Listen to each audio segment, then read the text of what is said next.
रात अंधेरी तम की घनता थी छाई, कमलों की आंखों से भी कुछ देता था न दिखाई। पर्वत पर घोर विजन में नीरवता का शासन था।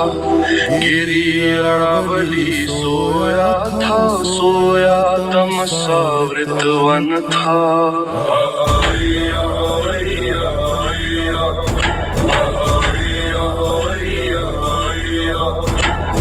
धीरे से तरु के पल्लव गिरते थे ऊपर आकर, नीड़ों में खग सोए थे संध्या को गान सुनाकर।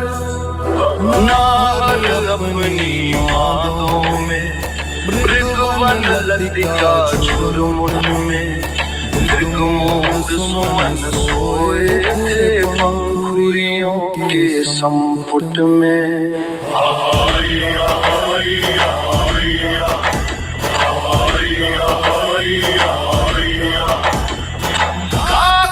मधु गीत मनोहर मधुमाखी मधु छातों पर, सोई थी बाल तितलिया मुकुलित नभ जल जातों पर।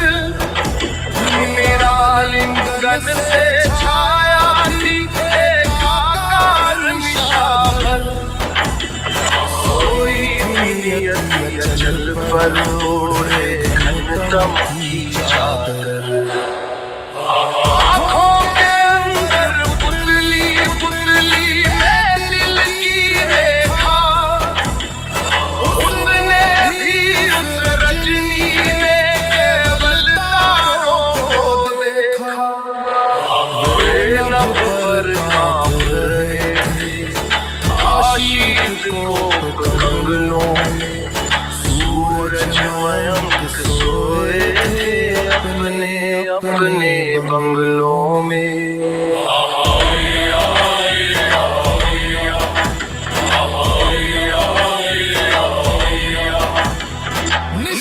निशियाली में निद्रित मारुत रुक रुक चलता था।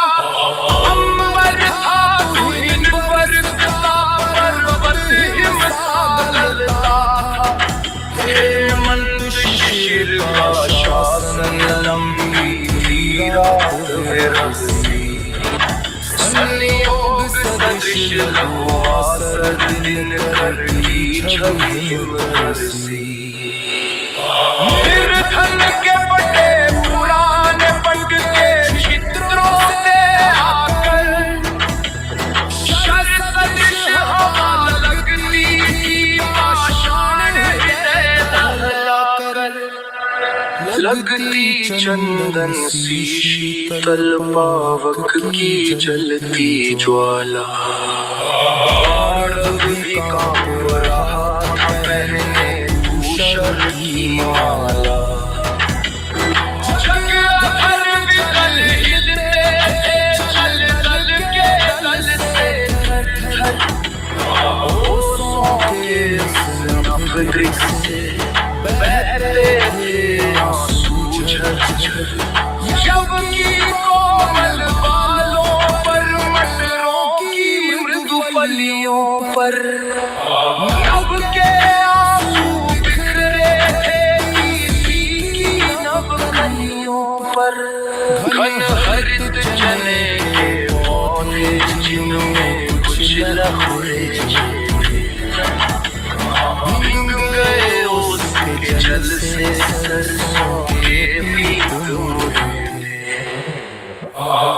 शीतकाल की रजनी कितनी भयदायक होगी, पर उसमें भी करता था तब एक वियोगी योगी।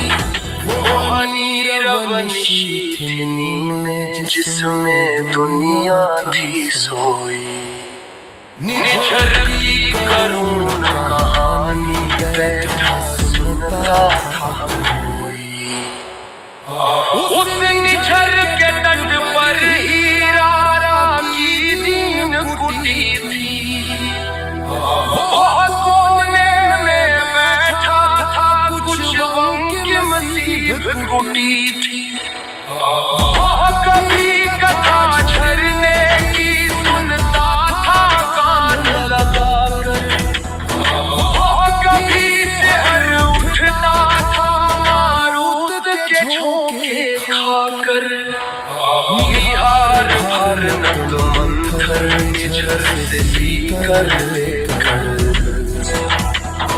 जब कभी हवा चलती थी को पिया देकर, तब वह कथरी के भीतर आए भरता था सोकर।